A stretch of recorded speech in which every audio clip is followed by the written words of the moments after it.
పుట్టలో వెలసిన అయ్యప్ప స్వామి ఆంధ్ర శబరిమల అవతారం.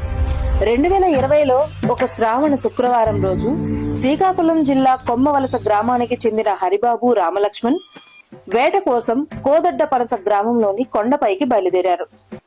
ఇంతలో ఒక ఉడుము పుట్టలోకి పరుగు తీస్తుండగా గమనించి వారు వెంట తెచ్చుకున్న వేట కుక్కలు ఆ పుట్టను తవ్వడం మొదలుపెట్టాయి. అప్పుడే మట్టిలోంచి ఒక రూపం కనిపించింది. అది ఉడుము కాదు, అయ్యప్ప స్వామి తలభాగం. ఆ క్షణం వాళ్లు భయంతో వెనక్కి తగ్గారు. వెంటనే వారు ఆ విషయాన్ని గ్రామస్తులకు తెలియజేశారు. గ్రామస్తులంతా చేరి ఆ స్థలాన్ని చదును చేసి విగ్రహాన్ని పూర్తిగా వెలికితీశారు.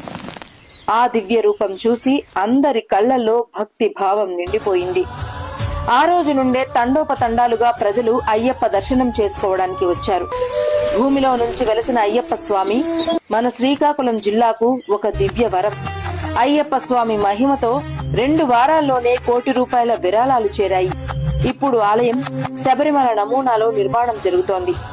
భక్తుల నమ్మకంతో వెలసిన క్షేత్రం ఇదే ఆంధ్ర శబరిమల అవతారం.